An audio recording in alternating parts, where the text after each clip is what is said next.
Vamos para Provérbios, capítulo 16, versículo 25. É a mesma mensagem de 14 e 12, mas eu estou lendo as com 16, 25. Há caminho que parece direito ao homem, mas o seu fim são os caminhos da morte. Você olha com seus olhos, não vê erro algum. Nós falamos muito da Sara, né? A Sara não era uma mulher devassa, ela ofereceu Agar, porque ela não via erro, que era uma coisa entre eles. Eu cito a história do Jacó, que teve 4 mulheres. O que é isso, pastor Jaime? E alguma vez alguém falou que o Jacó era prostituta? Não, ele casou enganado. Quem não conhece a história, ele amava a Raquel. Naquela época tinha o dote, ele trabalhou 7 anos pela Raquel. O sogro enganou, na noite de núpcias, deu a irmã dela véu, à noite, não tem a luz de hoje. Quando ele viu, de mãe, o que é isso? Aí ele foi lá reclamar, é a Raquel. Ele disse, agora você tem que trabalhar mais 7 anos. Trabalhou. Mas não devolveu a Lia, não, ficou com as 2. E as 2 tinham servas, que era coisa normal. Ele teve filho com todas elas, com as 2 esposas e as 2 servas. 12 mais 13 filhos, a Bíblia fala 12 meninos e uma menina. Com a Lia, que teve 6 meninos, e a coisa, Rubens, Simeão, Levi, Judá, Isacar e Zebulon. É fácil você guardar os 12 nomes, porque você divide assim. É que nem time de futebol, faz primeiro a defesa, depois o meio campo, depois o ataque. Pergunta os 12 apóstolos, é a mesma coisa, você faz assim, faz como time que você não esquece, não, você decora bem. Aí ela tinha uma serva chamada Zilpá, que teve 2 filhos também, Aser e Gade. Aí a Raquel tinha uma serva chamada Bila, teve 2 filhos com ela, Dan e Naftali. E teve 2 filhos com a própria Raquel, que foram os últimos, José e Benjamim. Então aí todos os filhos de Jacó. Mas por que eu estou falando? Porque não havia nada demais o que a Sara fez, mas não era plano de Deus. E aí Abraão provou aquele silêncio de Deus. Por quê? Não é que Deus ficou em silêncio, ele não conseguiu ter contato com Deus. Quando Deus falou para ele, olha, Abraão, eu sou o Deus Todo-Poderoso, anda em minha presença. É Gênesis capítulo 17, deixa eu só ler isso aqui, 17:1. Gênesis capítulo 17, versículo 1. Sendo, pois, Abrão da idade de 99 anos, apareceu o Senhor a Abrão e disse-lhe, eu sou o Deus Todo-Poderoso. Eu não envelheci, você envelheceu, Abrão. Ele estava com 99 anos, repito, sendo Abrão da idade de 99 anos. Por que está falando isso? Está falando, você envelheceu, mas eu não envelheci. Eu continuo mesmo e a minha promessa continua valendo. Anda em minha presença, saiu, volta para aquele primeiro amor, volta para a presença de Deus, e ser perfeito, e porei o meu conceito entre mim e ti, e te multiplicarei grandissimamente, aí eu poderei cumprir a minha palavra na sua vida, e se cumpriu. Abraão foi pai com 100 anos de idade, e a Sara com mãe, e depois a Oranda teve mais ainda. Mas vamos agora para o capítulo 12. Ora, o Senhor disse, Abrão, sai-te da tua terra e da tua parentela e da casa de teu pai para a terra que eu te mostrarei. E far-te-ei uma grande nação, e abençoar-te-ei, e engrandecerei o teu nome, e tu serás uma bênção. Abençoarei os que te abençoarem, amaldiçoarei os que te amaldiçoarem, e em ti serão benditas todas as famílias da terra. Assim partiu Abrão como o Senhor lhe tinha dito, e foi Ló com ele. E era Abrão da idade de 75 anos quando saiu de Harã. E tomou Abrão a Sarai sua mulher, e a Ló, filho do seu...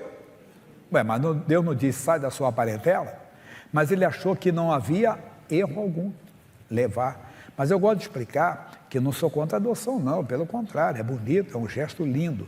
Mas é que o Ló não era um pobre coitado, não era um órfão carente, não. Veja quem era o Ló, capítulo 13, versículo 5.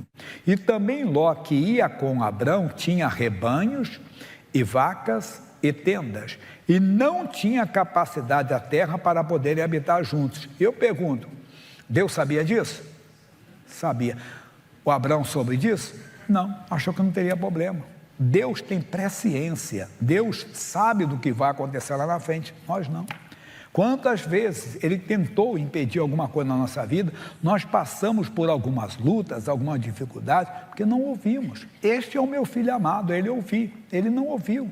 Deus falou para ele, Abrão, sai da tua terra, da tua parentela. O pessoal, vou deixar vocês todos, o senhor vai levar o Ló, porque é muito amigo meu, era o irmão dele, o meu irmão era muito meu amigo, eu tenho um apreço muito grande, eu vi o Ló. Não, ele não podia fazer isso. Aí a Bíblia diz, não tinha, porque a sua fazenda era muita, quer dizer, não era um pobre coitado, de maneira que não podiam habitar juntos, e houve contenda, discórdia, briga entre os pastores do gado de Abrão e os pastores do gado de Ló, e os cananeus e os ferezeus habitavam então na terra. Aí eu explico, aqui eu falo, que durante anos eu não entendia por que falava isso no final. Ora, os cananeus habitavam então na terra. O que quer dizer isso? Os inimigos estão na terra, irmão. Enquanto as igrejas brigam, não, eu sou pentecostal, eu sou tradicional, eu sou calvinista, eu sou arminista, sei lá o que mais, desculpe a expressão, essas bobeiras todas teológicas, que as pessoas ficam brigando e as vidas estão indo embora, irmão. O Abraão, então, pacificador, entrou e disse a Abraão, ora, não haja contenda entre mim e ti, entre os meus pastores e os teus pastores, porque irmãos somos, não está toda a terra diante de ti, eia, pois, aparta-te de mim, se escolheres a esquerda, irei para a direita, se a direita escolheres, eu irei para a esquerda, acabou.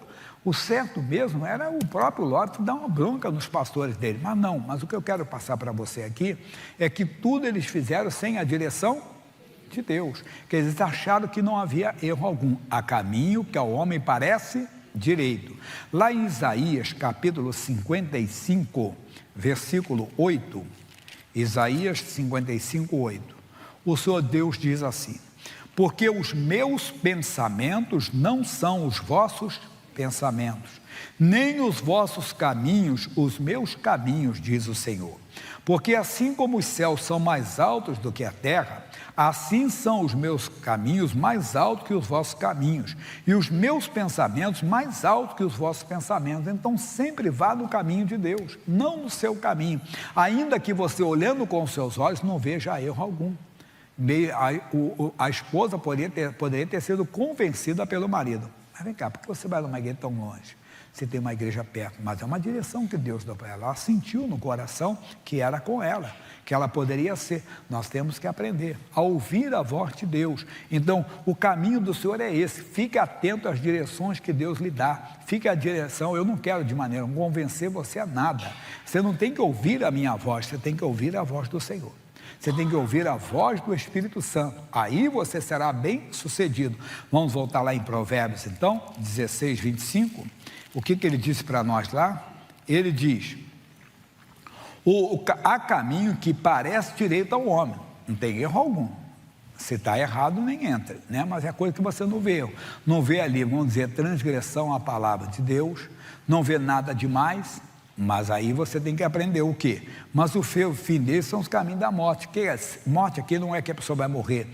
Separação de Deus, não tem Deus. Cadê Deus? Você não encontrou. Por quê? Ele só está no caminho dele. Você não vai encontrar Deus em outro caminho. Você encontra Deus na palavra. Mas repito, tem coisa que parece que não fere a palavra, mas não é a direção de Deus. Você tem que aprender a ficar a sós com ele, orar com ele, porque aí a Bíblia diz claramente que ele falará ao seu coração. A oração não é um monólogo, a oração é um diálogo. Vamos orar agora? Fiquem de pé, por favor.